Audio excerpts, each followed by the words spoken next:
আমার রান্নাঘর চ্যানেলের আরেকটি ভিডিও দেখার জন্য সবাইকে জানাই স্বাগতম। আজকে আমি আপনাদের সাথে খুবই টেস্টি আর সহজ একটি ইফতার অথবা স্ন্যাক্স আইটেম শেয়ার করছি। তো রেসিপিটা বানানোর জন্য প্রথমে একটা মিক্সিং বলে নিয়ে নিচ্ছি। 1 কাপ পরিমাণে হাড় ছাড়া মুরগির মাংস, আমি চিকেনটা একটু ছোট ছোট কিউব করে কেটে নিয়েছি। এরপর দিয়ে দিলাম 1 চামচ চিলি ফ্লেক্স, 1/4 চা চামচ গোলমরিচের গুঁড়া, 1 চামচ আদা বাটা, দিয়ে দিচ্ছি স্বাদ মতো লবণ, 1 টেবিল চামচ পরিমাণে সয়া সস। এখন একটা চামচ দিয়ে এই সব উপকরণগুলো খুব ভালো করে মিশিয়ে নিতে হবে। তারপর এটা আমরা 30 মিনিট রেস্টে রাখবো। এরপর আমি একটা বাটিতে নিয়ে নিচ্ছি 2 কাপ পরিমাণে ময়দা, দিয়ে দিচ্ছি স্বাদ মতো লবণ, 1 চামচ বেকিং পাউডার। এখন এই শুকনো উপকরণগুলো খুব ভালো করে মিশিয়ে নিচ্ছি। এরপর দিয়ে দিচ্ছি 1/4 কাপ পরিমাণে রান্নার তেল। তারপর হাত দিয়ে ময়দার সাথে তেলটা খুব ভালো করে মিশিয়ে নিতে হবে। তো যখন দেখবেন যে ময়দার কালারটা একেবারে চেঞ্জ হয়ে গেছে, তখনই বুঝতে হবে যে খুব ভালো করে এটা মেশানো হয়ে গেছে। তো এখন আমি এখানে 1 কাপ পরিমাণে পানি নিয়েছি। তারপর অল্প অল্প করে পানি দিয়ে একটা ডো বানিয়ে নিব। তো আমার এখানে পুরো 1 কাপ পরিমাণে পানি লাগেনি, 2 টেবিল চামচের মতো পানি ছিল। তো আমার এখানে ডোটা খুব ভালোভাবে ময়ান দেওয়া হয়ে গেছে। চেষ্টা করবেন একটু সময় নিয়ে ডোটা ময়ান দেওয়ার। তো এখন আমি উপরে সামান্য পরিমাণে তেল মেখে নিচ্ছি। তারপর এটা আমরা 30 মিনিট রেস্টে রাখবো। তো একটা ঢাকনা দিয়ে 30 মিনিট রেস্টে রাখছি। একটা ফ্রাই প্যান গরম করে 1 টেবিল চামচ তেল দিয়েছি। তারপর আমরা যে চিকেনটা ম্যারিনেট করে রেখেছিলাম সেটা দিয়ে দিলাম, আর দিয়ে দিলাম 1 টেবিল চামচ পরিমাণে হোয়াইট ভিনেগার। তারপর যতক্ষণ না চিকেনের কালারটা চেঞ্জ হয় ততক্ষণ আমি হাই হিটে এটা ভেজে নিয়েছি। তো যখন চিকেনের কালারটা এটা চেঞ্জ হয়ে আসবে, তখন আমি এখানে দিয়ে দিচ্ছি 1/2 কাপ পরিমাণে পানি। তারপর চিকেনের সাথে খুব ভালো করে মিশিয়ে নিচ্ছি। এরপর এটা আমরা ঢাকনা দিয়ে যতক্ষণ না পানিটা একেবারে শুকিয়ে যায় ততক্ষণ আমরা এটা রান্না করে নেব। তো আমার এখানে চিকেনের পানিটা একেবারে পুরোপুরিভাবে শুকিয়ে গেছে। এখন আমরা এখানে দিয়ে দিব ছোট কুচি করা পেঁয়াজ 2 টেবিল চামচ পরিমাণে।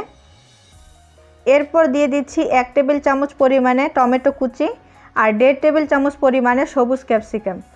এখন চিকেনের সাথে ক্যাপসিকাম, পেঁয়াজ আর টমেটো প্রায় 1 থেকে 3 মিনিটের মতো এটা আমরা ভেজে নেব। এরপর দিয়ে দিচ্ছি 1/4 চা চামচ অরেগানো, 2 টেবিল চামচ পরিমাণে পিৎজা সস। তারপর সসটা চিকেনের সাথে খুব ভালো করে মিশিয়ে নিচ্ছি।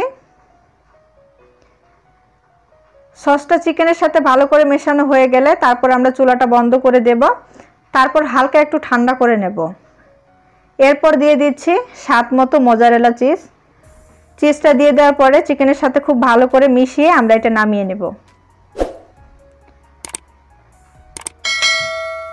তো নামিয়ে নেওয়ার পরে এখন আমরা ডোটাকে আবারও একটু ময়ান দিয়ে দেব। ডোটা আবারও একটু ময়ান দেওয়ার পরে আমি ডোটা থেকে 2 ভাগে ভাগ করে নিচ্ছি। তারপর 1 ভাগ লেচি আমি একটু গোল করে নিলাম। এরপর আমি বোর্ডে সামান্য পরিমাণে ময়দা ছিটিয়ে দিচ্ছি। তারপর লেচিটা নিয়ে এখন আমরা এটা বেলে নেব। এটা 4 কোণা করে বেলে নিতে হবে।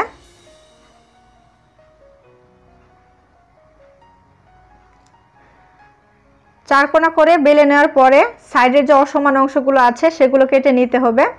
তারপর এটা আমরা 2 ভাগে ভাগ করে নিচ্ছি। তো আমি এখানে 3টা ভাগে ভাগ করে নিলাম। তারপর আবার মাঝখান বরাবর এটা কেটে নিচ্ছি। এরপর আমরা যে চিকেনের পুরটা বানিয়ে রেখেছিলাম সেটা দিয়ে দিচ্ছি।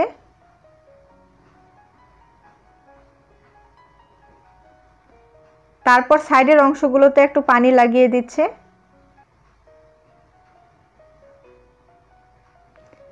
এখন আরেক পিস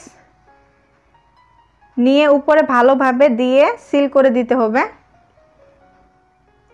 খুব ভালোভাবে এটা সিল করে দিতে হবে যাতে করে ভিতরে তেল প্রবেশ করতে না পারে। খুব ভালো করে সিল করে নেওয়ার পর এখন আমি একটা কাঁটা চামচ দিয়ে এটার একটু ডিজাইনটা সুন্দর করে নিচ্ছি। তো একটা নাস্তা আমাদের তৈরি করা হয়ে গেল। এখন এগুলো আমাদেরকে ভেজে নিতে হবে। তো একটা ফ্রাই প্যান গরম করে পর্যাপ্ত পরিমাণে তেল গরম করে নিয়েছি। তারপর নাস্তাগুলো দিয়ে দিচ্ছি। নাস্তাগুলো দিয়ে দেওয়ার পরে 3 থেকে 4 মিনিট আমরা এগুলো ভেজে নেব। তারপর অপর পাশে এটা উল্টে দিব। যতক্ষণ না এটা গোল্ডেন ব্রাউন কালার হয়ে আসে ততক্ষণ আমরা এটা মাঝারি আঁচে ভেজে নেব। আর রুটিটা যদি আপনারা খুব বেশি মোটা করেন সেক্ষেত্রে কিন্তু নাস্তাটা অনেকটা ক্রিস্পি হবে না, হালকা একটু নরম হবে। চেষ্টা করবেন রুটিটা হালকা একটু পাতলা করে বেলে নেওয়ার, তাহলে উপরে অনেকটা ক্রিস্পি হবে। তো আমার নাস্তাগুলো গোল্ডেন ব্রাউন কালার হয়ে গেছে। এখন আমি এগুলো তুলে নেব আর সেম প্রসেসে সবগুলো ভেজে নেব। তো নাস্তাগুলো তুলে একটা টিস্যু পেপারে নিয়ে নিতে হবে। তো তৈরি হয়ে গেল আজকের সহজ আর সুস্বাদু একটি নাস্তার আইটেম রেসিপি। তো আজকের ভিডিওটা এই পর্যন্তই।